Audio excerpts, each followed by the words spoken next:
Here we go. Hit that like, hit that subscribe, turn those notifications on. Sports Hounds are live right now.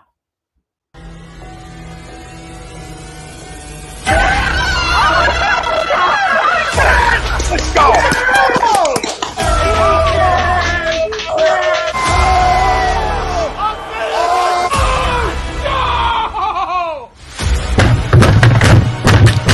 This ain't the fuck night! Oh, this game he stink! Oh shit! It's gone!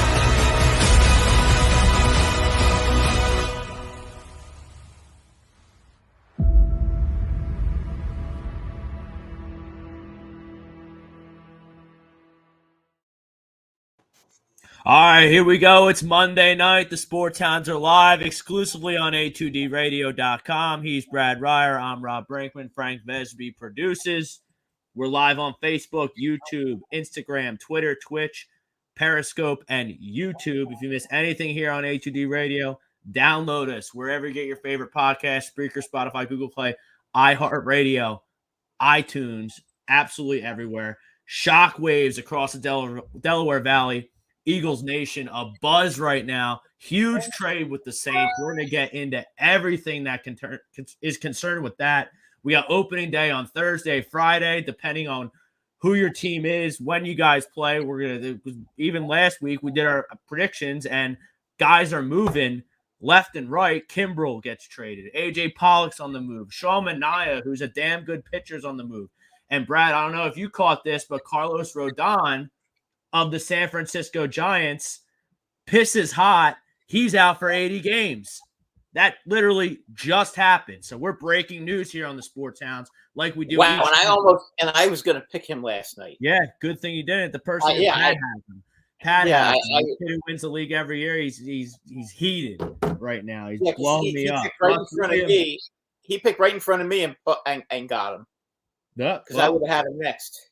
Shit happens. There we go. Russ Williams. He's an insider member. Become an A2D member. $9.99 a month. Special shout-outs. Merchandise gives away 20% off campus. Our great sponsor, Johnny Coyle, down there on the Ocean City Boardwalk, went full-time today. So get all your paraphernalia down there at all campus between 10th and 11th Street. We're there every Sunday. We're going to be at multiple Phillies games. We're going to be out at the draft in Las Vegas. It's just a wild time to be a fan of A2D. So sign up, be a member. Oh, and you get the gambling picks from the Money Pop Podcast and Willie Vegas. National championships later tonight. Not till 9:30. Way too late for my liking, but Kansas, UNC, and we'll dabble in some Sixers. You got about 5 games left here in the regular season. We'll assess the Sixers' chances. We'll look at the East. Maybe we'll look at some West too, but let's get to our poll question. Our poll question brought to you by BetUSA. BetUSA, the leader in online sports gambling for 25 years. Bet on anything, anywhere, anytime in the USA. Use the A2D link there. Tell them we sent you 125% sign up bonus. Can't beat that. That's our poll question. We're also brought to you by Specialized Physical Therapy. Dr. Paul Vidal, he's our doc. Make them yours too. 2 convenient locations in Burlington and Cherry Hill. He's our doc at A2D Radio. Make them yours too. Our poll question tonight. Howie Roseman and the Eagles won the trade with the Saints. So if you don't know, about 4 o'clock today, Twitter's a buzz. NFL Network's a buzz. The Eagles trade, I got to get it in front of me. It's a crazy trade. They trade 5 picks. They get 3 picks back. Push comes to shove. The Eagles trade 2 of their 3 first-round picks. They get the Saints pick back. They get an extra 3 this year. They get a 1 next year. And they get a 2 in 2024. This is a no-brainer trade. You still stacked up with picks in this first round. You got 15 and you got 18, and you kind of push it down the road and you get picks later. This is awesome. I don't know what the Saints are doing, but the Eagles absolutely 100% love this trade. Love this trade for the Eagles. 2 things it tells me. Number 1 thing is rent is due for Jalen Hurts this year. So Jalen Hurts is 1,000% going to be this football team's starting quarterback next year, and he's got another 17-game tryout to prove that he's the guy here in Philadelphia. My opinions on Jalen Hurts are known. Brad's, everyone here at A2D Radio's opinions are known on Jalen Hurts. But now the gauntlet has been laid down by this coaching staff, this front office, this ownership group, whoever is involved with making the final decisions on this trade, which is obviously Howie Roseman. I think he absolutely fleeced the New Orleans Saints. Brad, I know you have some theories about what motivated the Saints to give up really kind of a lot of draft capital to grab an extra first-round pick. I don't know. Maybe your Giants are going to be in the mix here somewhere with the Saints trading up with them, with the Giants having 2 first-rounders. I don't know. But to me, the Eagles aren't picking a quarterback. We got Jalen Hurts for 17 more games, and Jalen Hurts, the rent is due, my man. You want to be a big-time player in this league? You want to be a $100 million man? You got 17 more games, which, by the way, I don't know if he deserves 17 more games to prove he's a legitimate franchise quarterback in this league. The team is his. They're not picking a quarterback. If they were going to pick a quarterback, they would have moved up with their 3 first-round picks, and they could have the pick of the litter. So another thing it tells me is the Eagles don't like any of the quarterbacks in this draft class. That is actually a fact. Now that's exactly why they would make a move like that. They wanted to get a first pick next year. They'll have 2 next year now. So all the good quarterbacks in college are going to be graduating at the end of the season, or what? Yeah, at the end of be eligible coming for season. Yeah. Yes, they'll be eligible for the 23 draft. So that's why the Eagles have done that, because they want to get their hooks in the water. I think the Saints. I mean, the only thing I could think of is that they want to get one of the quarterbacks in this year's draft. And basically, it's going to take them trading both their picks to, and we theorized about possibly the Giants being involved here. The only way the Saints can guarantee that they're going to get a first round pick to get a quarterback would be if they traded with the Giants to get up to 5. Or the Jets. The Jets have what, 4 and 9? They could do that too, I guess. Yeah, well, the Giants have 5 and 7. So I mean, they could have. At this point, they could go either way if any of the quarterbacks they want are available at that point. But I just think that that's what is motivating them to do this. Obviously, they're not going to trust Winston with the franchise. So actually, the rent is due on Winston as well, because I think that the Saints have absolutely made a decision that they are going to do. If it's not one of the quarterbacks, I just can't imagine why they would go through all this trouble to get one of the quarterbacks. Maybe they've talked to the Saints. Maybe they've talked rather to the Giants. Maybe they talked to the Jets. They talked to one of the New York teams, obviously, to try to get all the way up there so they can guarantee themselves a quarterback. Because let's be honest, they do need a quarterback. If Winston is able to have a decent year this year, how much longer does he have? He's been injured several times, and he had a very serious knee injury. So you got to figure that at some point, they're going to want to break in a young quarterback. But don't you have to read the writing on the wall if you're the Saints a little bit here? Well, they may stink this year. They lost a lot of players. So they still have Kamara, and I'm very curious why they would trade next year's first round pick. I mean, they could end up being 6 and 10, 5 and 11. I mean, they could be a top 10 pick.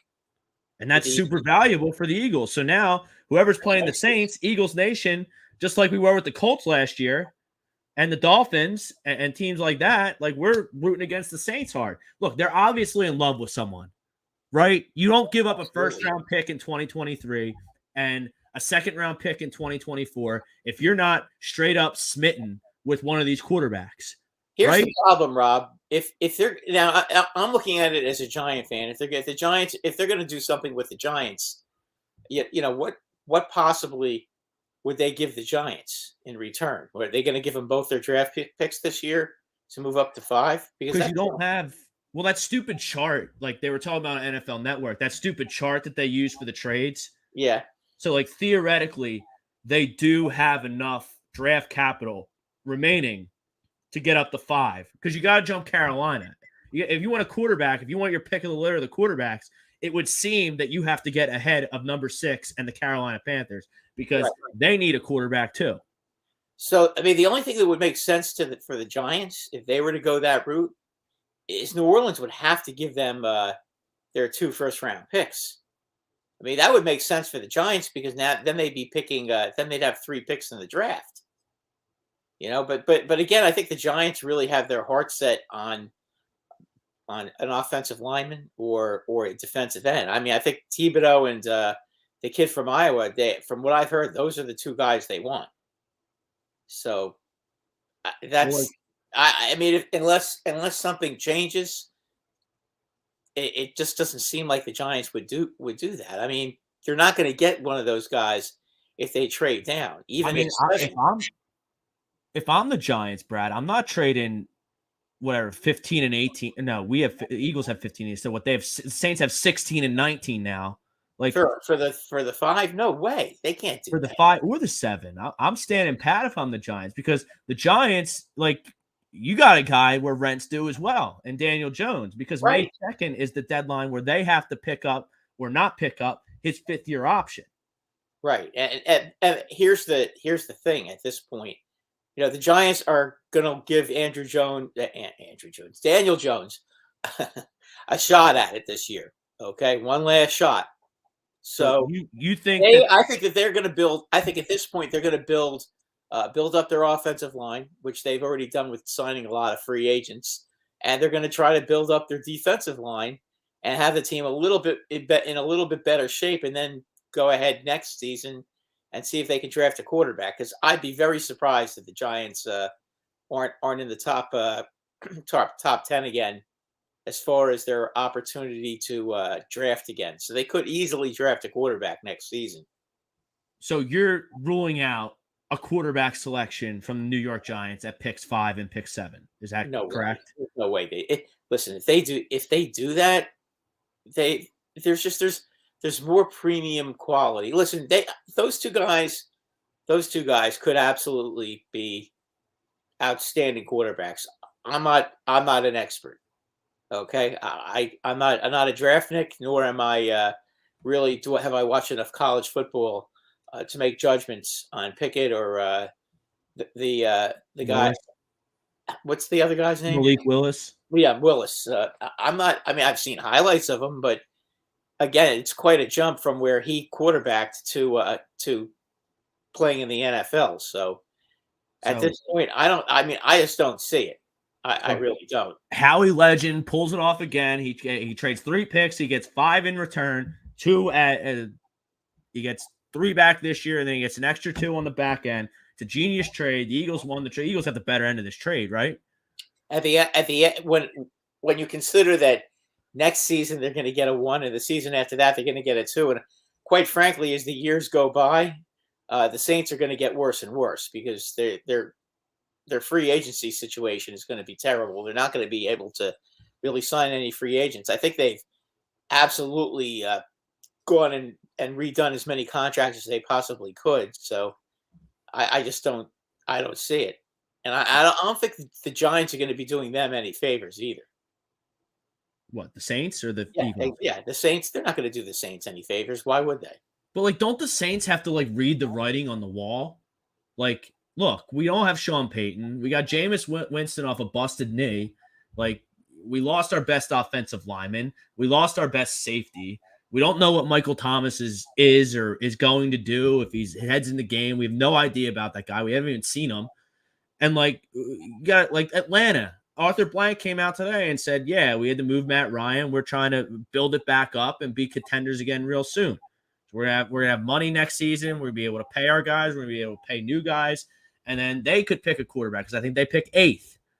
So, like, Atlanta's being honest with their fan base. The Saints just seem to be – this seems like a tone-deaf trade by the Saints unless they're targeting Malik Willis or Kenny Pickett in a move up in the draft. Why? Rob, and I don't know if that's what they're doing, but I just can't imagine who it is that they want that badly that they would make moves like that. They have to have their eye. You don't trade a future 1 and a future 2 if you don't have your eye on a quarterback. It doesn't happen. That's not how this league works. Who is going to look? The first 4 trades, maybe the first 5 are going to be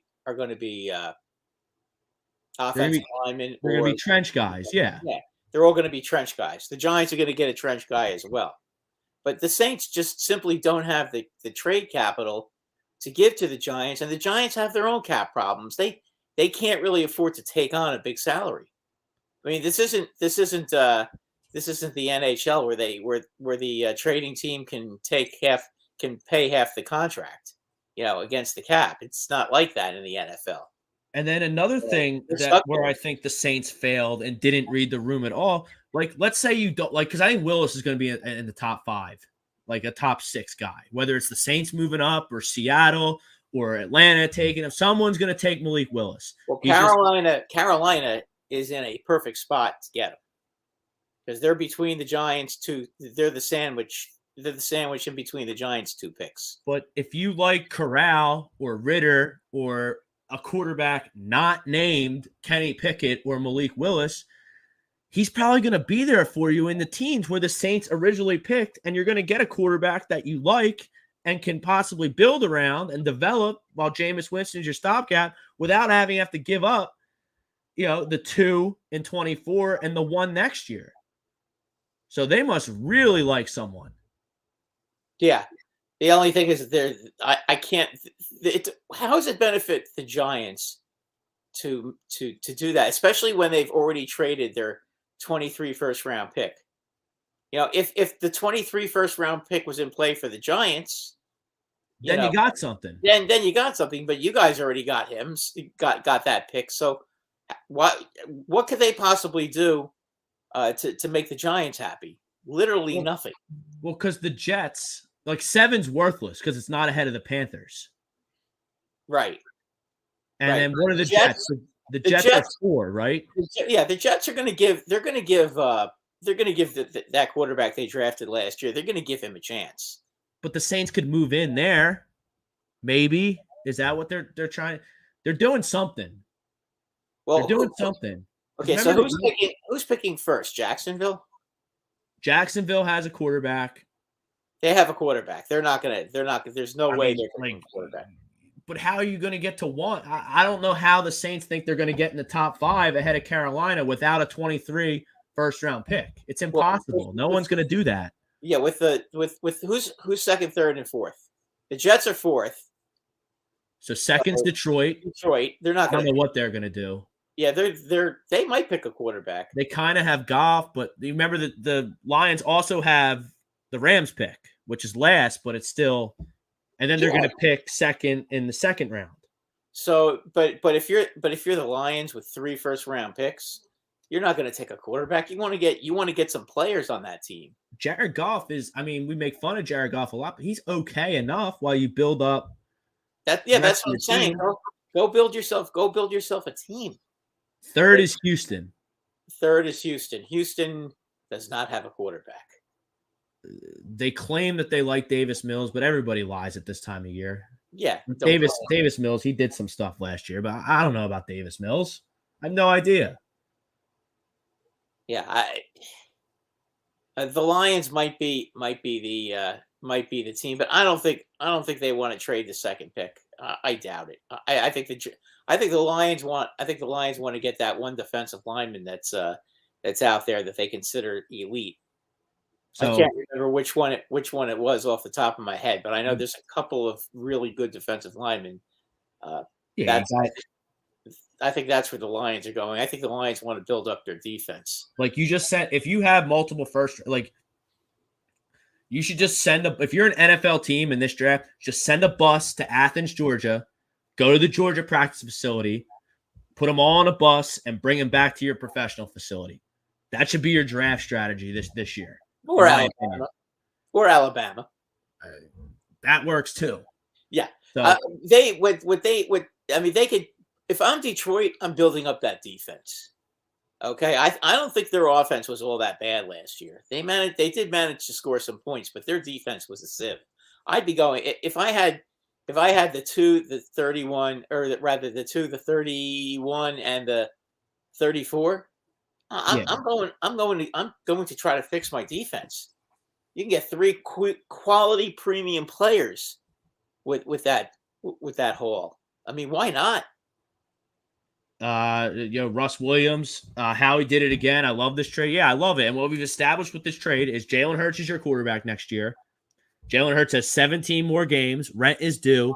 If Jalen Hurts doesn't blossom into a franchise quarterback, now you have ammunition to go get CJ Stroud, Bryce Young out of Alabama, Caleb Williams, who's now at USC, where there's this Anthony Robinson guy that's getting highly touted from, I was looking at 2023 mock draft on walterfootball.com.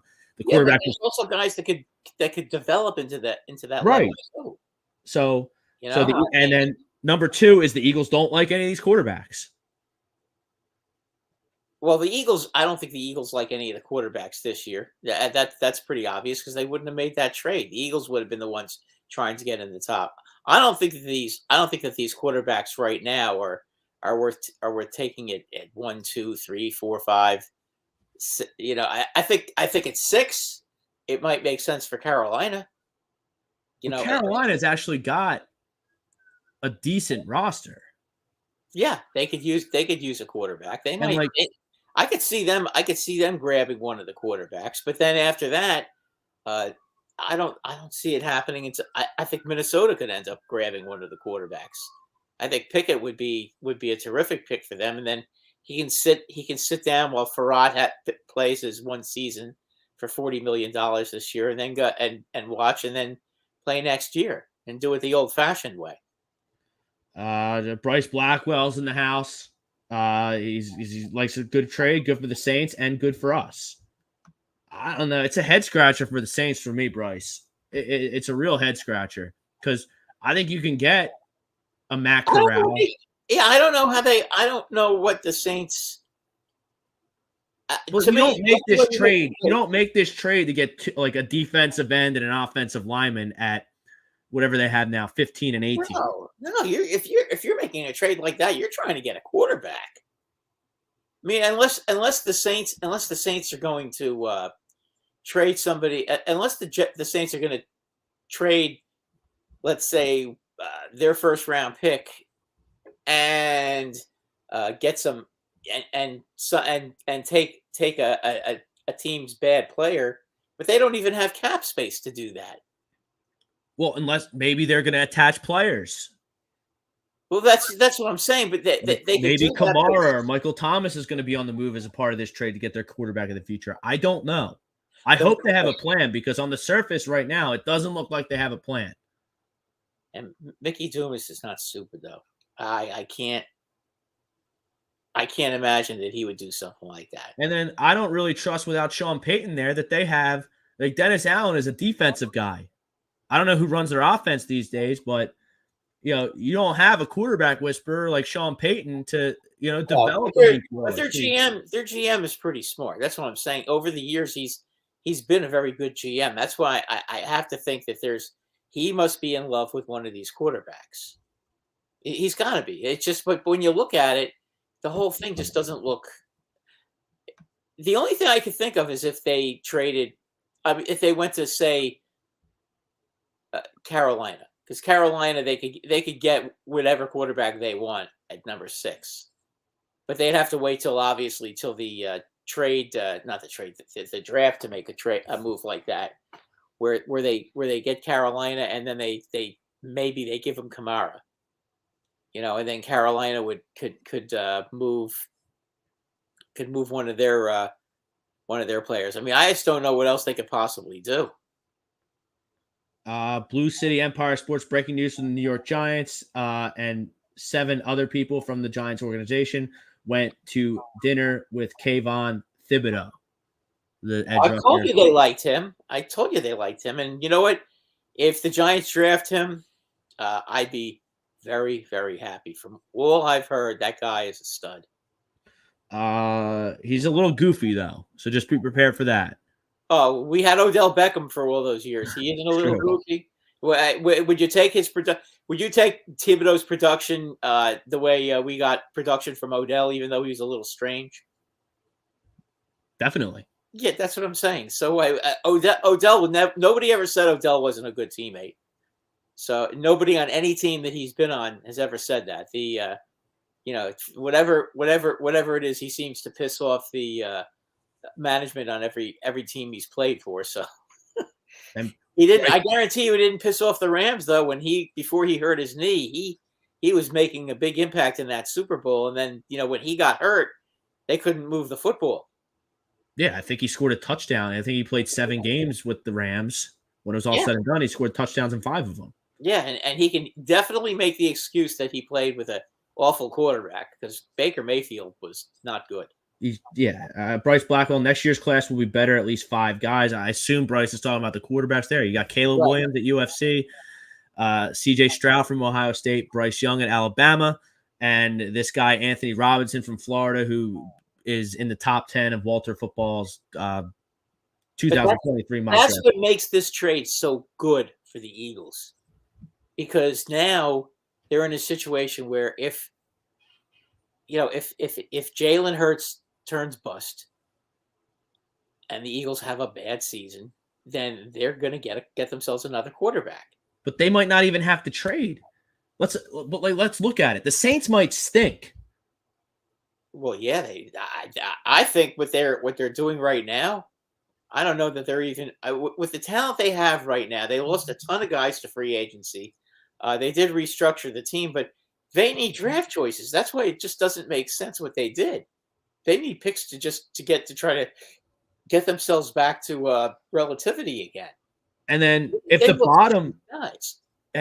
bottom falls out on Jalen Hurts, which, at least in my opinion, is a possibility, because there's a lot of film, especially from the Tampa debacle in Wild Card Weekend. There's a lot of film on how to play defense against Jalen Hurts. So Jalen Hurts, the clock's ticking on him to get better and to fix his flaws from that Tampa game. So, if the bottom falls out here in Philadelphia and they don't win many games because of Jalen Hurts stinks and the Saints stink, now you're sitting pretty with 2 top 10 picks maybe. I hope that's not the case because I want the Eagles to be good, but it's totally possible. Then you got an extra 2024 second, like a second round pick in 2024. I know it's down the road. Here's the thing. That's nothing to sneeze at. How patient are the Eagles fan base going to be? If they're reasonable, okay, and they're willing to hope that they can show some improvement this season, then especially defensively, then they can go ahead and they can then it's going to look like a great trade for them, especially if New Orleans, which I suspect might be not good, they put themselves in a real bizarre position, to say the least. If you're not good and you don't have your first round pick, that's not good. I mean, it's like what the Bears did. The Bears went all in to bring in Fields, and then now this year they don't have their first round pick, and we don't really know if Fields is the goods. He looked pretty bad last year as a rookie. Now, obviously, he can improve, but I don't know. Yeah, Joseph Horofsky, he says maybe the Eagles can afford Matthew or Gilmore. I would say this, Joe. Forget Matthew. I don't think he had all that great a year this year. I don't think he's worth it. Gilmore is a different story. I would definitely consider that, but Matthew, I think Matthew's not. Look what the Buffalo Bills did to the Chiefs last year. Okay, where was Matthew when the Buffalo was going down the field and scoring every single time they had the ball in the second half? Valid point. And he's older, and he's always been a little injury prone. And exactly. Why would you want to bring him? I mean, there's a lot of other guys. I wouldn't touch him because he's going to be expensive and he's injury prone. I don't think that's the right guy. I think if you guys are going to bring in somebody, you want a guy that's coming off a contract that's like 27 to 28. To me, that's the sweet spot right there. 26, 27, 28. Who's coming off a rookie contract that was pretty good. Not great, because you don't want to be blowing a ton of money, but you want a pretty good player at that point. That's what I would do. I would love Gilmore, and I still love Jarvis Landry. As I said, Gilmore is another story. If you can get Gilmore, get him. I'm just talking about Matthew. And I feel like 32 teams should be in the market for Stephen Gilmore, whatever his name is. Well, not everybody can afford him, though. Good point, but I don't know what he's going to get because I thought he did pretty good in Carolina, but in his 6-game stint there after he got traded from the Patriots, but I guess he didn't do that good because he's still unsigned. And I would just love to see Jarvis Landry in an Eagles uniform. I think there's 32 teams that should be interested in Jarvis Landry as well. Yeah, again, another guy that might cost some money. I think those two guys you have to look at probably around June 1st when the June 1st cuts come, because then there are teams that are going to cut guys so they can avoid roster bonuses and cap carryovers and that sort of thing. If you cut them by June 1st, if you cut them before the draft, then you're going to be sitting on dead money. If you do it June 1st, then you're not. So you might see some teams cutting some guys and then having a little extra capital to go out and spend. I think that's when you might see those two guys get signed. They will get signed. I mean, there's no way those guys are going to be, hanging out at home watching the games on TV. It hasn't gotten that bad for either one of them. Ryan Swoop, check us out on Facebook. What up, Rye? I would have done the trade with an AFC team, not an NFC team. Were there any AFC teams interested in doing a trade? I mean, who cares? You're doing the trade because they are giving up their 2023 first-round pick, and the whipped cream on top is a 2024 second-round pick. Right. So clearly the Saints initiated this whole thing, right? Because see the Eagles have. I don't think the Eagles were planning to do anything. Because, the Eagles are sitting there with 3. So the Saints say, okay, you have 3. We want to grab an extra one, and we'll give you the 2023 pick because we really like Pickett or Willis or Corral or whoever. I can't imagine for the life of me that they're just going to sit there at whatever they have, 16 and 19, I think it is now. I can't even keep track. They must love somebody. I just don't think you make that kind of a deal unless you're getting a quarterback. That's just my opinion, because you look at their quarterback situation, and I don't personally like their quarterback situation. And I've always been a guy who kind of likes New Orleans. I always liked Drew Brees, so I did root for New Orleans when Drew Brees was with the team. I'd like to see them get somebody better to be a quarterback. I'm not sure, unless they, as I said, the only way that you make that kind of a move is if you're trying to get a quarterback, and I don't think they're done. I think that they must have some kind of a gentleman's agreement in place for draft night where they're going to go move up in the draft and take a quarterback. Because I don't think you can get that's super risky to do that, because the team that they have a gentleman's agreement with, we didn't think Kyle Hamilton was going to be there when we were picking, so we're not going to do your trade. We're just going to take Kyle Hamilton or whatever prospect you want to put in that conversation. Exactly. So that's super risky. It's a super risky way to do business, in my opinion. It is. So I'm not sure exactly what they're thinking, but I again, my opinion is that you don't make a deal like that unless you're trying to get a quarterback. Joseph Farofsky, the trade is a win-win because the Saints believe there are 2 players this year that will improve the team, and the Eagles believe 2023 is a year. Won't know who wins the trade until we see who gets drafted in those spots and performs in the league. If I had to choose, I would say the Eagles won, though, because Eagles could potentially get a top 5, top 10 pick next year and an additional second and third. I don't think they're getting a top 5 pick, but I do think they'll get a top 10 pick, because I don't see the Saints being they're definitely not a playoff team anymore. That's for sure.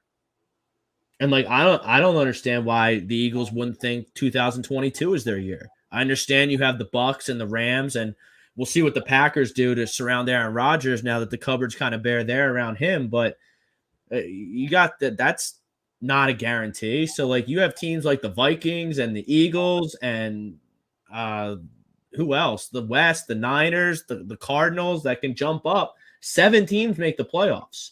Right. And I'm looking at the NFC right now. All the good teams are in the AFC. So, and Dallas got worse in your division. Dallas got way worse. They lost 2 starting offensive linemen. They lost Randy Gregory, and they traded Amari Cooper. They didn't get better. But the Rams certainly are going to be good again. I think they're going to be good next year. I think the Rams are probably good next year, and rather this coming season, and then they're probably going to get too old at that point. But I think next year the Rams are still going to be the team to beat. And then Joe, in his comment there, he hit the nail right on the head. the draft, nobody knows. Like, people think they know, but nobody knows. No one knows how a college kid is going to transition into playing sports at an amateur level to being paid to perform on Sundays as a job. Nobody knows. Anyone who can tell you this, that, and the other, that this guy's going to be good and that guy's going to be bad, they're full of crap. Well, here's a crazy one though, Rob. In the NHL, the 2023 draft is considered a absolutely premium draft, loaded with stars. And that's my point. Says who? All the hockey experts. Okay. All the top players in international hockey and in college hockey are going to be graduating or be eligible for the draft next year. This year it's very top heavy. The first 3 or 4 guys are going to, especially you have the first one who's right, and then the next 3 guys are pretty good, and then after 4, it's kind of like now you're kind of now it's going to be basically just your talent evaluation, and it's not going to be a no-brainer. 23, there's a ton of no-brainers in 23. So that's why when you saw all the hockey trades, all the GMs were going for 23 picks, not 22 picks. Maybe it's like that with football. Maybe it's carried that thought's carried over into football. Now I don't know. You and I just know from watching, but we're not scouts. We're not professional scouts. Those guys have forgotten more than any of us will ever know about rating players. And that's my point. And they get it wrong all the time. They get it wrong all the time. Right. And they even make mistakes. So it's hard to say. It's just a judgment call. You're trading. You gave up 3 picks. If you're Howie Rose, you're getting more bites at the apple. It's like Powerball. The more tickets you buy, the more likely you're going to win that jackpot. Oh, Rob, the whole thing is what you're doing is you're putting more fish in the pond, and the more fish you put in the pond, the better of a chance that you have that somebody is going to be real good. And you get 5 picks back for 3 picks. So that's another thing that just pops out at me about this trade. Even the later trades. I mean, even if you're talking about a 5th or a 6th round pick, there have been plenty of guys picked in the later picks that are really valuable players. And if you remember the Legion of Boom, I think half their defense was 5th, 6th, and 7th round picks. Yeah, Wagner wasn't high. Cam Chancellor wasn't high. Richard Sherman wasn't high. No, none of them were. Pete Carroll was a terrific coach and teacher, and B, they hit home runs with guys from that spot. You never know. You never know how somebody's going to. Maybe a player was playing the wrong position in college, that he fell that bad, but he's a great athlete, and he may have not found the right position, and a coach finds the right position for these guys. You just don't know. And Howie Roseman haters have 0 ammunition today. Nah, they can't sit and complain. You don't have one. You trade 3 picks, you get 5 back. The guy builds a playoff roster every single season, and I don't want to hear the East is bad. You're there every year with 0 stability at the quarterback position. So I don't want to hear it. You still got to get there. Your path may be easier. You're still pretty weak at wide receiver, and your defense has gotten older. So you know what? The more bites of the apple you have to pick defensive players, this gives them an excuse to go out and get the best defensive players available. I'm talking about the Eagles. Okay, and there's a very good chance that they're going to get guys that they want.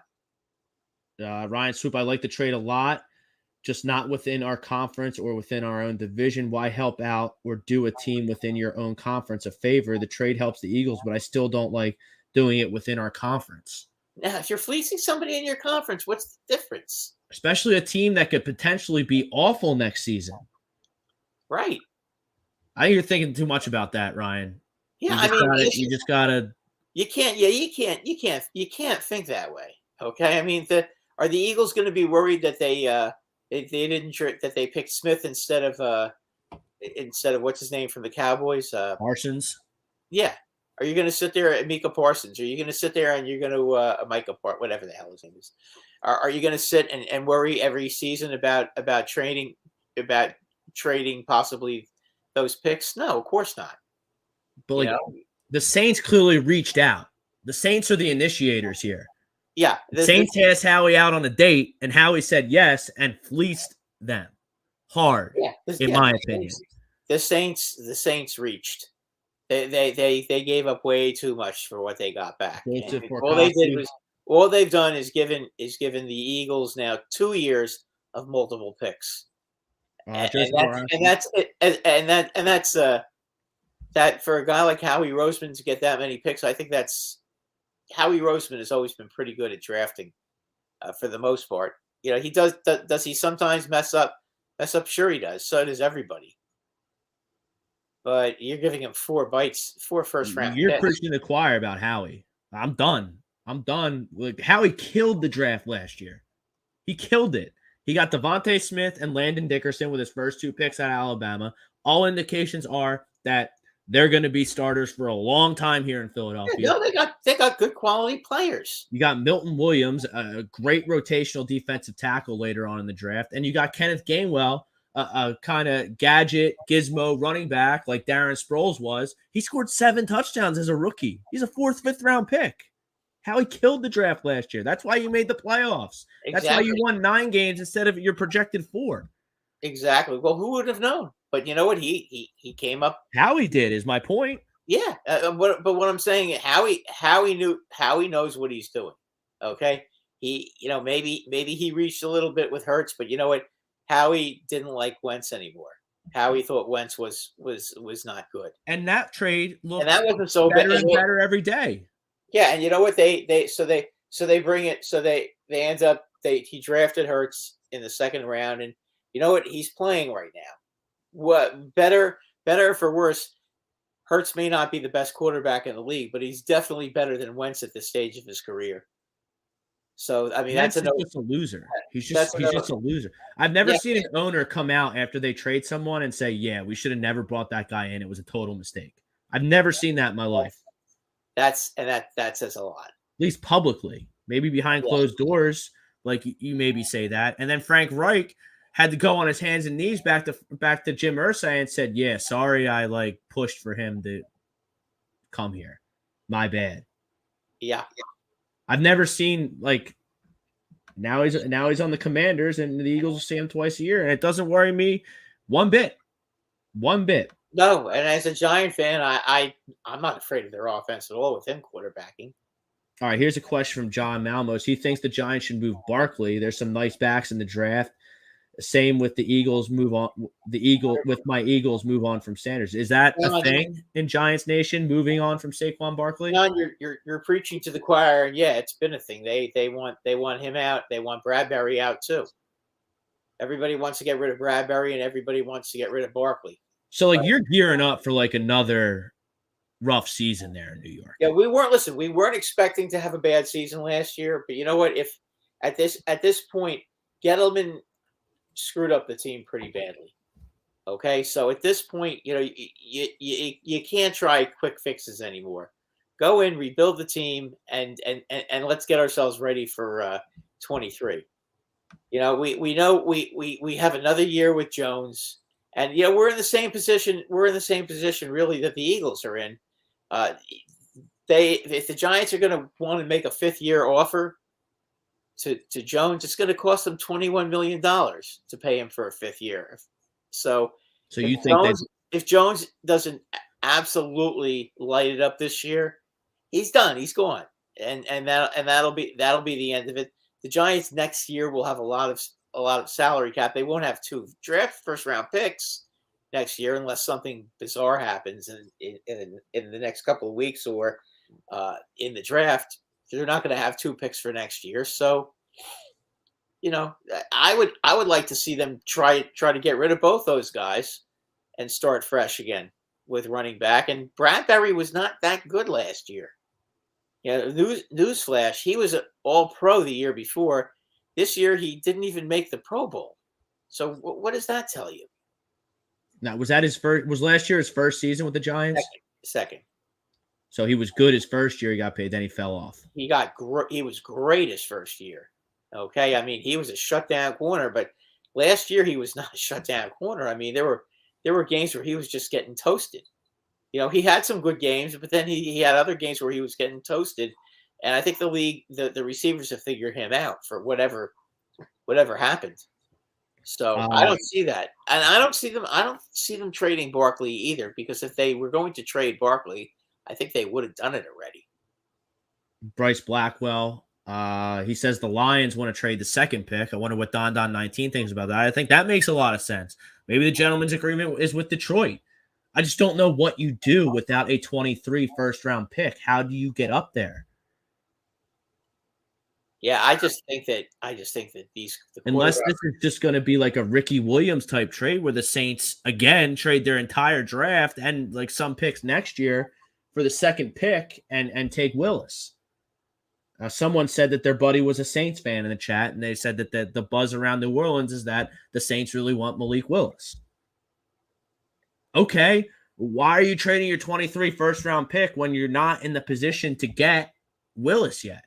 It doesn't make sense. I don't know what they're doing. I mean, it's almost guaranteed that if you do start making more trades, you're going to have to trade your second pick in 23 as well. I mean, that's going to be gone too. So what are you going to not have a pick? Your first pick is going to be a third rounder. And then you're so boxed into Willis being good, so you better be right. Yeah, you better be right. I mean, that would be tragic for them if they're wrong. Ryan Swoop watched the Eagles come away with center Tyler Lindenbaum and defensive end George Karaliftis from Purdue. I wouldn't like that. They need to go all defense in the first round. I mean, it's never a bad idea to draft an offensive lineman. Never, ever. If I were the Eagles, I'd be drafting defensive players because their defense is old. And they've really got to get some young blood in that defense. Joe Horkowski, he's ready for opening day. It's coming. We're going to talk some baseball in a little bit. A lot of moving and shaking still. Friday for you guys. I have a feeling Yankee opening day, which was supposed to be Thursday against the Red Sox, I have a feeling it's going to get moved to Friday because of the weather, because I've heard that it's going to rain Wednesday and Thursday. Like there's no there's no tomorrow, that you may have to build Noah's Ark over the next couple of days with all the rain we're going to get. So I think you're going to see both teams opening up on Friday. This is a fun time of year because you're going to have the NBA playoffs soon. Baseball is going to be around. Hockey is going to be going into their playoffs. So you're going to have a lot of fun with this. The Sixers are looking real strong. I know they've had some disappointing losses, but you know what? It's a long season, and you're going to have bad games.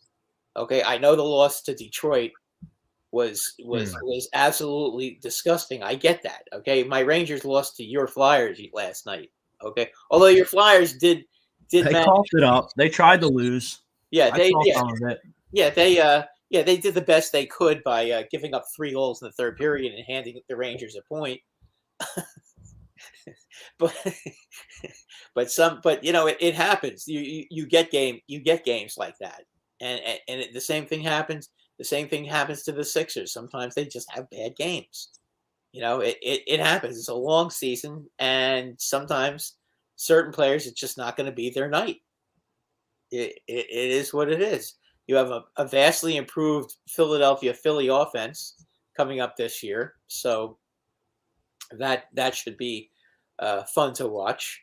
Yeah, I'm starting to get excited for the Phillies. I'm starting to get really excited for the Phillies. There's no reason why they won't score a lot of runs. Now, pitching, they're real solid on the top. I don't know about the other 4 guys. I mean, they're consistently inconsistent. I think that's the best way of putting it. And we don't really know about their bullpen either.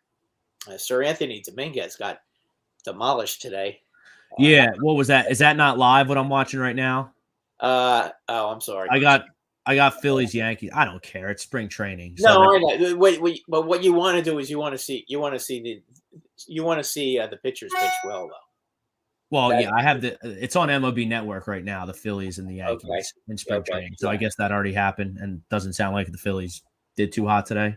I don't want to say anything because you know what? If everybody's watching the game and No, we don't care. We're not worried about spoilers on a preseason baseball. okay, all right. Well, yeah, Judge took Sir Anthony deep down the right field line, which is what he does. That's why he hits a lot of home runs in Yankee Stadium because he hits home runs to right field. That's just what he does. But really, spring training is just that. Pitchers are just are experimenting and trying to perfect their pitches, and hopefully it's going to be strange though, Rob, because of the situation that's involved here with the days of rest and everything, and the fact that they didn't get a lot of innings. I think you're going to see a lot of humpbacking as far as these games go this year, especially early. For example, I'll make an example for your team. Your boy, and we're not talking about Wheeler because Wheeler is going to obviously miss opening day, but he's going to pitch the second game. But who's your second pitcher now? Good question. I don't know who's going to start game 2. Yeah, I'm sure they've announced it. Wheeler's not ready yet. No, from what I heard, he needs another week. He's probably going to pitch. From what I heard, he's going to pitch their first road game. From what I heard, so yeah, he's still getting stretched out. It's nothing to be worried about. Phillies Nation, he's fine. Hey, I picked him as my first pitcher last night in our little derby. Yeah, it's a good pick. And for me to pick a Philly with my first pick, okay, or second pick, whatever, that should tell you all you need to know of what I think of Wheeler, because that's where the money is. I picked him. Of course, all the pitchers I wanted were gone by the time I drafted. But in any event, Wheeler is real solid. Now, Nola, they have to find a way. They really have to find a way to keep Nola fresh. And if I may say, humpbacking him at the beginning of the season, I think he'd be a very good candidate for that. In other words, Nola pitches, say, 3 or 4 innings his first couple of outings, so he can just get his work in, and have somebody come out of the bullpen and throw 3 or 4 innings behind him, so that some of these guys don't get overworked. Well, he's getting a cookie on opening day because the Oakland Athletics are just a dreadful baseball team. Right, but that's the point, though. You don't want to. You don't. The Phillies are going to knock them. Well, they may not because Montes is going to be pitching, and Montes is pretty good. But the A's won't score any. Well, maybe I don't know. They're not going to score that many runs. They've traded all their good offensive players, so. That's something where, as I said, I like the idea of doing that. I know the Yankees have discussed that with a couple of their pitchers, most notably Montgomery and Tyon, and maybe even Nestor Cortez. That they're probably gonna have guys pitching behind them, or Severino, and they're carrying 16 pitchers. I think you're going to see a lot of that, particularly in April. Well, teams play games now because the Rays have been so successful with it. Right. They do this. This is how it works now. I don't like it. I'm more of a traditionalist. I want to see Nola. I want to see Nola plant his flag on Friday against the Oakland Athletics. A dreadful lineup. I know Montez is a good pitcher on the other side, but Philly's got a good lineup. Montez is going to have his hands full. But I want to see Nola. I want to see him give me 7 strong. How many innings do you think Montes is going to pitch? That goes hand in hand. He's not going to pitch more than 4 or 5 innings because none of these guys have had enough work. So I think you're going to see a lot of that. I think you're going to see a lot of guys that maybe start at 60 or 70 pitches, and then they're going to be out of the game. I don't think it's going to be 1 or 2 guys like it used to be. I think it's going to be almost everybody. And I think they're going to be waiting. My opinion is you're not going to see these guys pitching 7, 8 innings, more than 6 innings until May, because they're going to need those extra 3, 4 weeks of spring training. Because even when they get a full spring training, Rob, how many of them are going into the 6th inning? I don't know. So I think that's something. I think the the teams that have guys that can come out of the bullpen and pitch 2 to 3 innings, at effective innings out of the bullpen, so they can piggyback their starters. I think that's where that you're good. I think those are the teams that are going to have But good. like, I don't like that strategy at all for the Phillies. I don't like that at all because I'm much more comfortable with my starting 5 rotation than I am my bullpen. Yeah, If this Phillies team underachieves and doesn't get where we think it should go, which is playoffs or bust, because if this baseball team doesn't go to the playoffs this year, John Middleton will never go over the luxury tax again. I understand that, but I think every team is going to be doing that. I'm not just saying the Yankees. I think the Phillies. I think everybody's going to do that. And my rebuttal to that and why I don't like it for the Phillies is because I think their bullpen stinks. Yes, but you don't want your starting pitchers to hurt their arms early in the season because they haven't had a full spring training. I mean, I think that's going to be at least for 3 weeks because spring training is what 6 weeks long for the most part. It starts like February 25th or something like that, and then goes to the end of March. So regular spring training is 6 weeks. Now they started spring training 3 weeks ago. So for at least for the first 2-3 times through the rotation, I think you're going to see them holding out on how many innings these guys pitch, unless they're having games where they're basically throwing nothing but ground balls. A guy like Kyle Hendricks, who's a ground ball pitcher, or a guy like Marcus Stroman, those are the kind of guys that'll be okay and still will pitch a lot of innings. But guys who get a lot of strikeouts, when they get to 60, 70 pitches the first couple of weeks, they're going to be gone. Nobody's going to push them too hard, because it's a long season. We got some prospect talk in the track, getting back. Eagles, big trade today with the Saints. They trade two of their first-round picks. They get the Saints' first-round pick back. They get an extra third-round pick this year. They get an extra one in 2023, an extra second in 2024. Ryan Swope, Eagles desperately need a wideout who can make short catches into big plays. It would help Hurts since he doesn't have the big arm, preferably with good size, who can make opponents miss and turn short catches into big plays. Great. Didn't Ryan just comment that he wanted defense? Now he wants a receiver. So I don't know. Like I don't see the Eagles picking any without the third first-round pick. I don't see the Eagles picking another wide receiver in the first round. You get the 51 or you trade back again. I don't know what Howie's going to do. Clearly he's capable of making trades and he's capable of fleecing every GM in the league. So we'll see what happens, but I would more look at that 51 slot for your playmaker. I think they're going defense, trenches with the two first round picks that they still have. And I don't know what the Saints are doing. Mari DiTomaso wants Kyle Hamilton. He's the best safety in the draft. I don't think there's a prayer that he gets to pick 15 or 16, wherever the Eagles are picking. I can't even keep track. Well, that's asking a lot. He's dropping because of his 40 speed. Yeah, and that guy Treylon Burks out of Arkansas, he's dropping because of his 40 speed too. But every time I watch the SEC on Saturday afternoon, Treylon Burks is running up and down the field and nobody can catch him. But he's not fast enough. I don't get it. I'm biased against because Stroud is probably going to be the first pick in next year's draft. Jinx 951. He's prejudiced against Ohio State quarterbacks. I mean, we'll see how Fields turns out, but this is a spread offense at Ohio State now. This isn't a ground and pound, run the ball 40 times and just have your quarterback manage the game at Ohio State anymore. The game has changed across college football, not just Ohio State. So I don't think those old prejudices can be entertained anymore when it comes to especially the quarterback position in college football, because now more than ever, there's college concepts in the pro game. Oh, yeah. Ryan Swoop, are the Saints still going to be affected with any picks from trading up for Najee Davenport? I remember they made a big trade up and gave up a lot of picks 3 or 4 years ago. It was a very surprising move.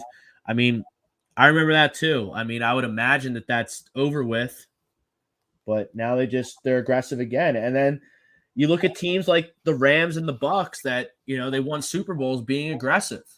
So that's kind of the precedent of the league. Like the Miami Dolphins are being aggressive, trading for Tyreek Hill. The Las Vegas Raiders are being aggressive. trading for Devontae Adams. The Colts get an upgraded quarterback in Matt Ryan over Carson Wentz. Like, these teams are aggressive. Aaron Rodgers got paid a lot of money. The Rams last year, they brought in Stafford. Teams are aggressive now. So I think the Packers, if you're looking at the Packers, I think that's a team that's going to end up getting a receiver in the first round. they have to, or Aaron Rodgers is going to freak out and quit because he's a baby. Yeah, well, he wouldn't be wrong, though, about being mad. Quitting might be a little bit silly, but you know what I mean. Russ Williams, he really doesn't understand how Jarvis Landry hasn't been signed yet. We could really use a good slot guy. Well, you're preaching to the choir.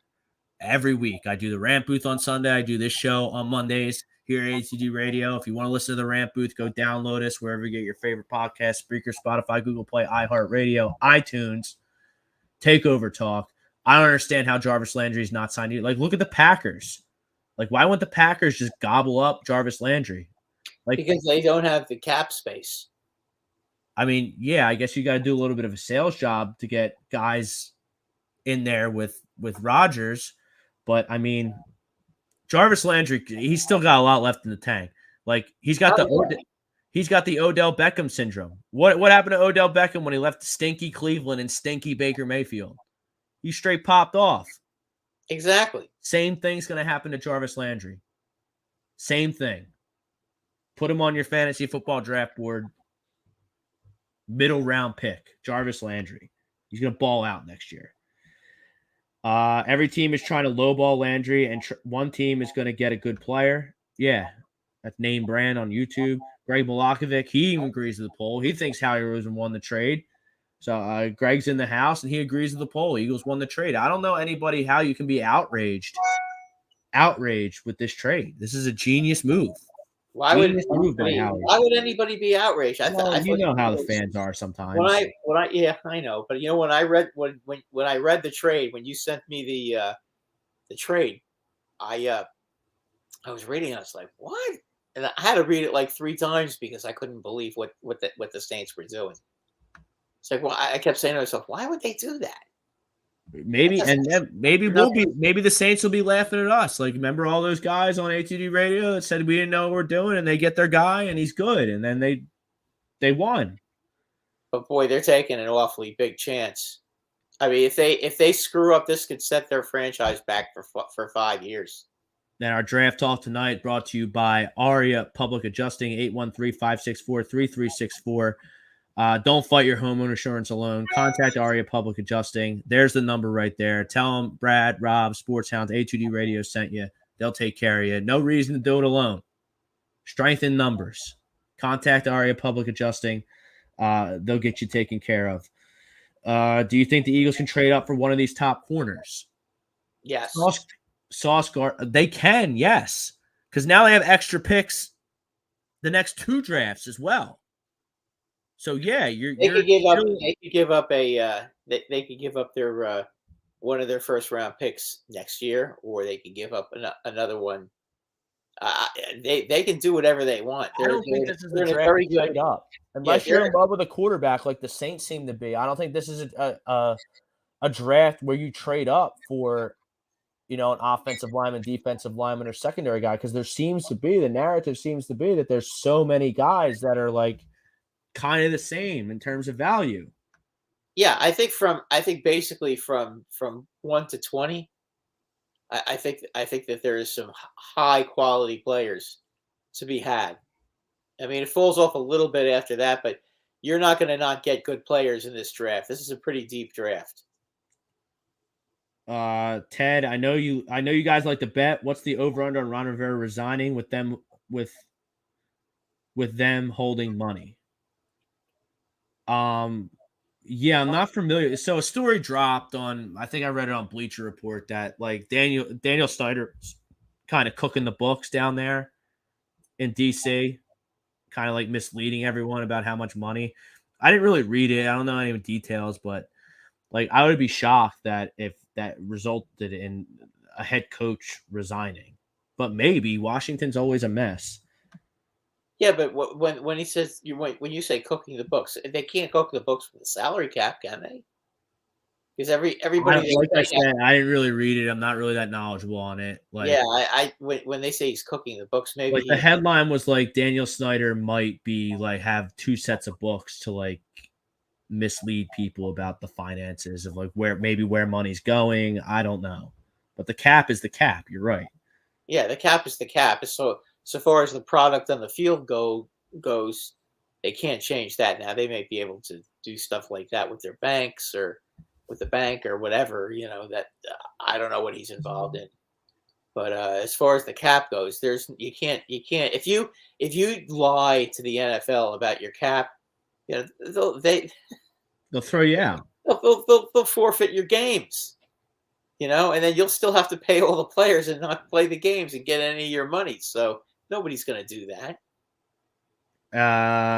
Bryce Blackwell, Howie misses too much for me, but I get it. Like, I mean, they're in the playoffs every year. The Eagles are playing January football every year for the last 5 years with a championship. Now, like, this is the 6th year since the championship. So, like, that luster is gone. So now you got to make a deep run to get, reestablish yourself like as a deep, legit contender in this league. But, and you've also done this without stability at the quarterback position. So, like, I know it's weird to say, and we hate him, we yell and scream about him, but he's great with the cap. He makes great trades like the trade he made today. And yeah, do I wish we had Justin Jefferson on this football team? Yeah. But, 23 other teams passed on Justin Jefferson too. Most teams passed on DK Metcalf twice. Yeah, so, well, I think it's just the fact that it was both of them, not getting either one of them, that ticks a lot of people off. But again, they always find a way.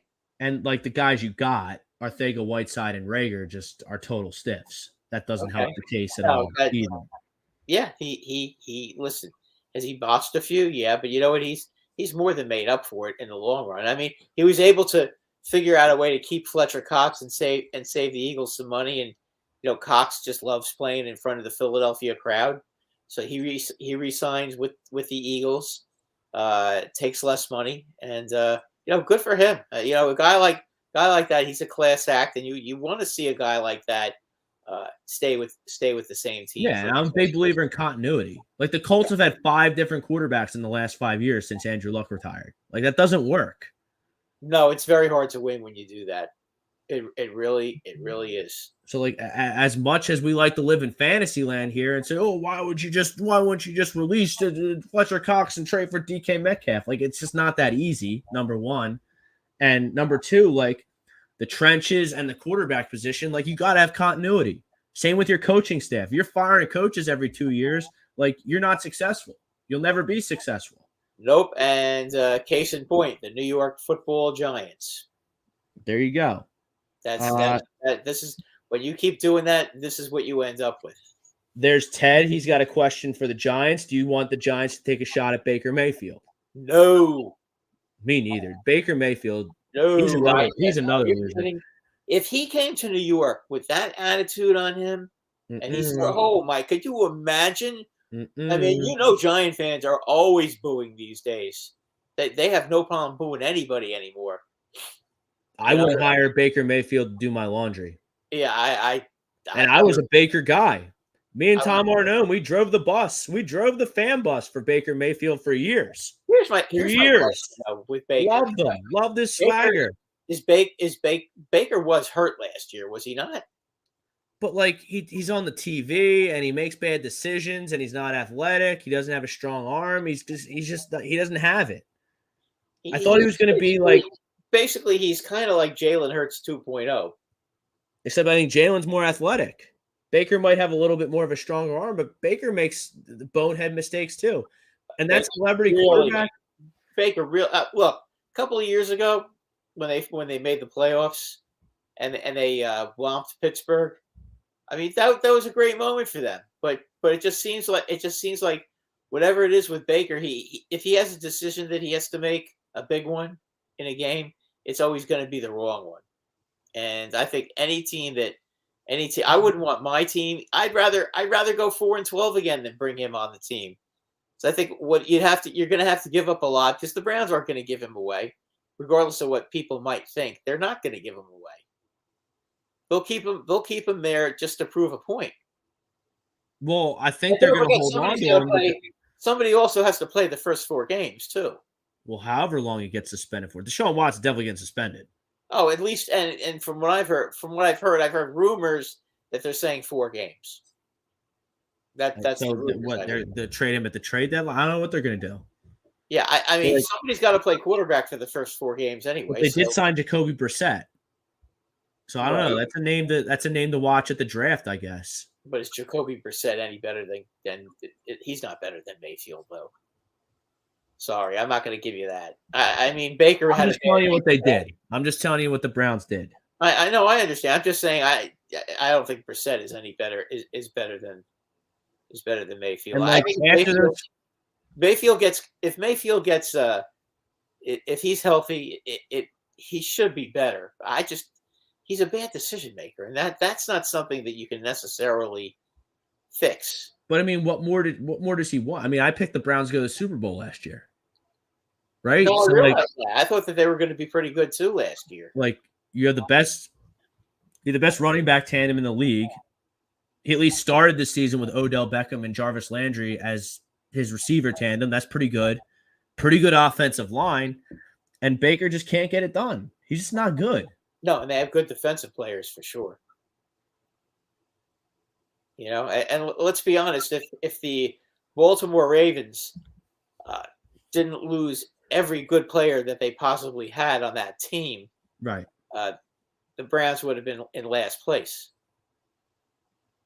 You know, but the fact that the Ravens were able to win a game against the Browns with nobody on their team just tells you how far down the Browns sunk. Tom Arnone, he agrees with the poll. Him and Ryan Brodo did a great about half-hour show on the trade. It came in hot for a half hour, and you can download that wherever you get your podcasts.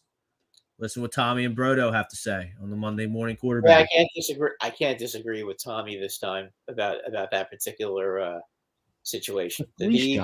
As I said, I had to read it 3 times. That trade that you sent to me, I had to read it 3 times because I couldn't believe what I was reading. It's like, why would they do that?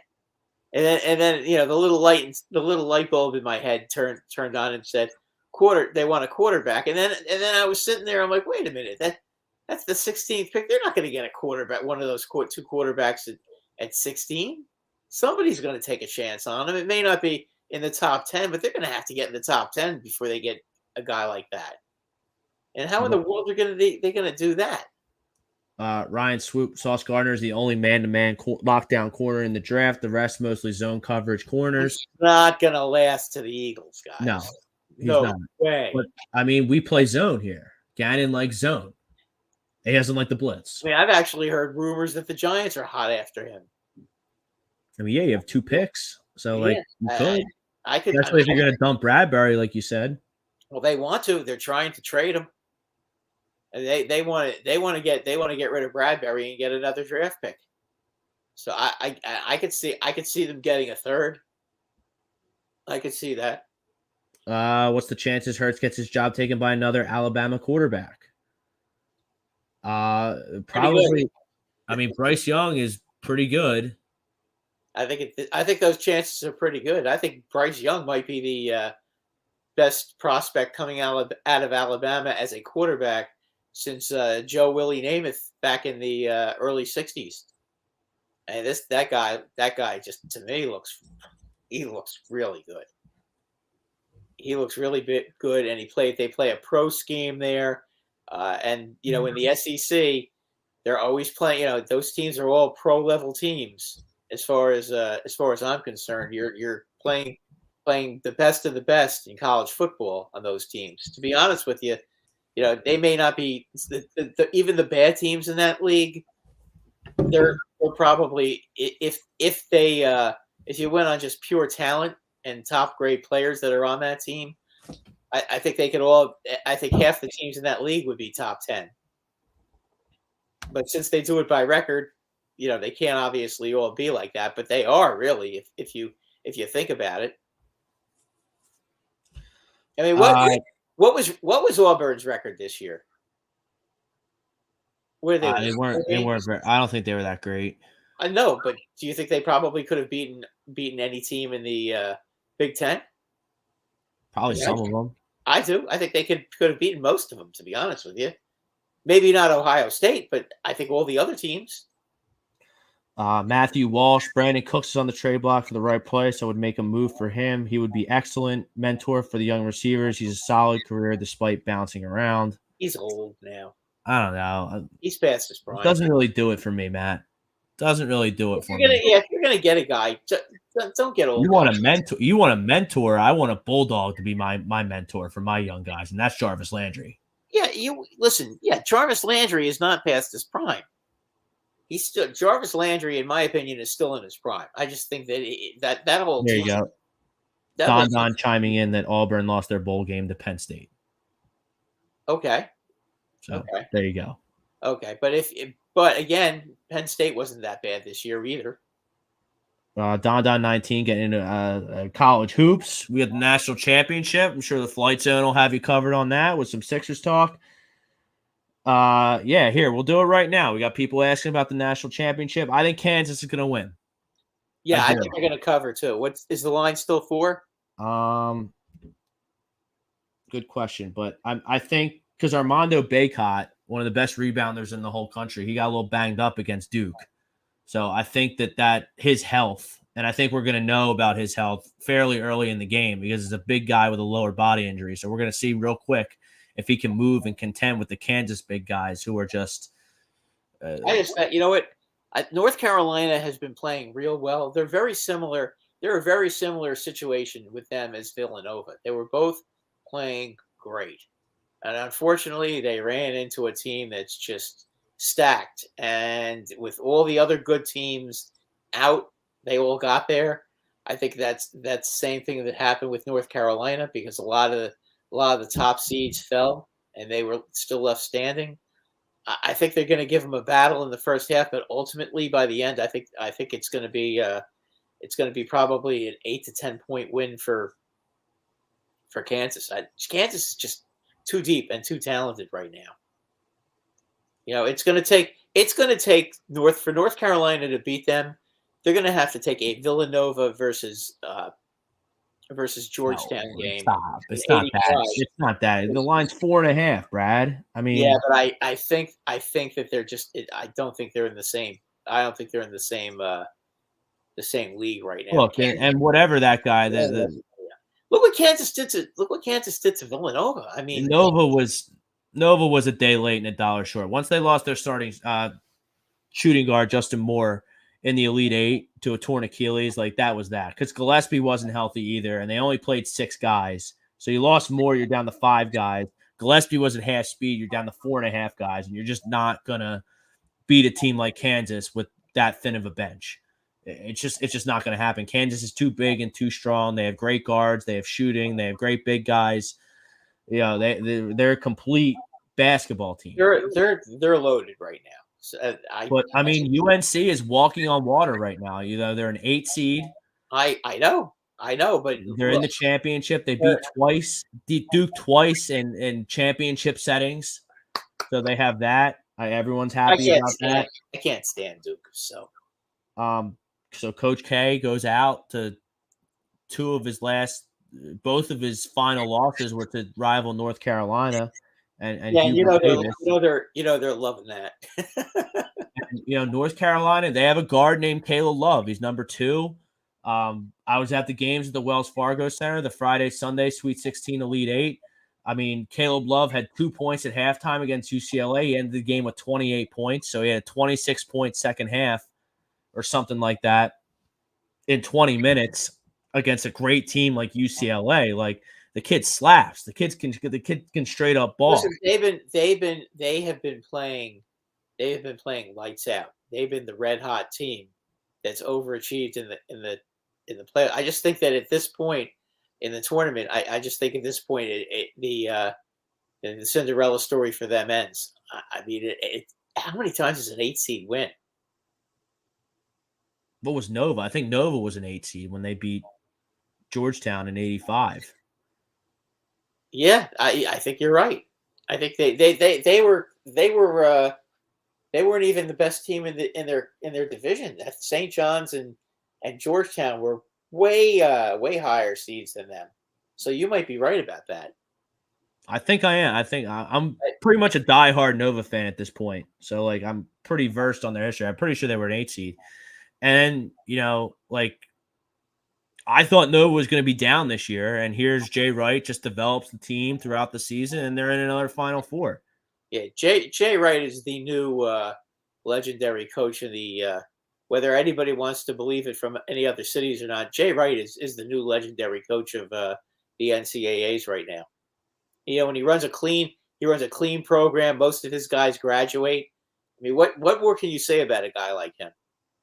He's good with the media, and Nova's always got a real good team. Even when the season starts, they don't seem to be all that great. They become better as the season goes along. It's just what they've done is quite remarkable. So, like, to get to Ryan Sue's point, high scoring or low scoring, I mean, I'm looking at the over-under here. At 151.5, that means each team's got to play in the mid to high 70s. That's pretty high scoring for. That's pretty high scoring. I lean towards the under, but I'm not like. I don't know. I would go under because I mean there is a nerve thing too. Wouldn't you think so? Yeah, maybe. But if they're hitting, if the North Carolina guards are hitting shots and. Well, if they're all whatever his name is on Kansas is going 7 for 7 from the 3-point line like he did against Nova, then your under bet's in trouble. Right. Look, Kansas got to pound the ball down low and test Baycott early and figure out if he can ball or if he's a dud. Because if he's a dud, then it's going to be a long night for North Carolina, really long. And if North Carolina wants to win, Caleb Love and those guards and Brady Manick, they're going to have to hit shots. They're going to have to hit shots. They're going to have to hit a truckload of 3-pointers. I don't know who I like because Bob Brinkman makes a good point. Kansas will not shoot as hot as Saturday night. If North Carolina stops McCormick, North Carolina can win. Yeah, Kansas shot the lights out against North Carolina. Kansas was just better than Villanova on Saturday. The better team won. And clearly the better team won in the other game as well because that's the second time in a championship setting in as many weeks that the Tar Heels took out Duke. So, I don't know. I would definitely lay the 4. Because if you think about it, that's just one 3-pointer. That's a 3-pointer and a foul shot. So, I guess I think they're gonna have an awfully hard time. I bet on North Carolina to win the championship before the season, so like I'm heavily invested. Whoa, how much? What kind of odds you getting? Good ones, like 40-1, like 40-1 or something. I'll look what it is right now. Oh my god, that's awesome! Yeah, but I don't think they're gonna win. So I'm thinking about hedging. I got like a half hour to figure out how to hedge. Jesus, it's 9:00 already. We got to get out of here. We didn't even talk about the Sixers. We didn't even talk about baseball. Jeez, oh man! Have a great opening day, everyone. Yep. Hey, Bill Middlebrook, real quick. I didn't see it, so I can't. I didn't see the Kaepernick the Kaepernick workout. Yeah, he worked out. He worked out for teams. Yeah, I don't want him either. He hasn't played in 4 years, and he wants to start. And he wants starter like. I don't know. I'm out on that guy. Hold on. Yeah, I think that guy should go to Canada if he wants to play and at least show the league he can still play. Yeah, open bets. Yeah. But anyway, yeah, I don't know. If he can play better than Mayfield, I doubt it. $50. It's $50 at 35-1. Oh, geez, then I'll be rooting for North Carolina. Yeah, root for me. Yeah, I don't think they're gonna win, and I think I'm gonna lose, but I don't think I'm gonna hedge either, because I tried to hedge in the Duke game and I lost because I thought Duke was gonna win. Now I might as well just ride it out, right? Well, here's the thing: if you no, I wouldn't hedge, but what I might do. What's that betting service where you can sell your bet to somebody else? Yeah, but I mean, Brad, the game starts in 30 minutes. Like you can still do that. You can still do it. Yeah, but then I got to sign up and figure out how it works. I'm just gonna let it ride. Well, yeah, I'm gonna let it ride. I can't blame you. They've given you one hell of a ride. That's for sure. And like I watched them play in Philly, so like, God forbid, and Rob, God forbid if they win. yeah, And that's why they played the game. If Georgetown could beat Villanova in 85, if Villanova could beat Georgetown in 1985 with the team Georgetown had that year, and Bob Brinkman, I'm sure can absolutely agree with me on that. If that can happen, anything can happen. So have fun tonight. It's going to be a heck of a matchup, and let's go Carolina. If you got all that, I have a reason to root for somebody. So thank you. I wish you appreciate it. All right, we'll get out of here. We'll probably have a big NBA playoff preview next Monday. If you're down at the stadium on Friday, the ramp booth will be there. I'm undecided because of work right now, but the ramp booth is going to be at a lot of Phillies games this year. So you can come on, you can rant with us, and then we go into the game. We have a good time. We're going to bash we're going to bash all season. It's going to be a lot of fun. So check us out. Opening day will be live down there Friday, Sunday, and all the Sunday home games. We got the Sunday package. So we're going in. Go Phils. Happy opening day. Go Heels. And Howie Roseman's a genius. Stay tuned right here. Flight Zone coming up just a few minutes. Jimmy and Evan bringing you home. We'll see what they have to think about the trade. Maybe they'll do some Phillies and some Sixers stuff as well. But until next Monday, he's Brad Ryer. I'm Rob Brinkman. Peace out, everybody.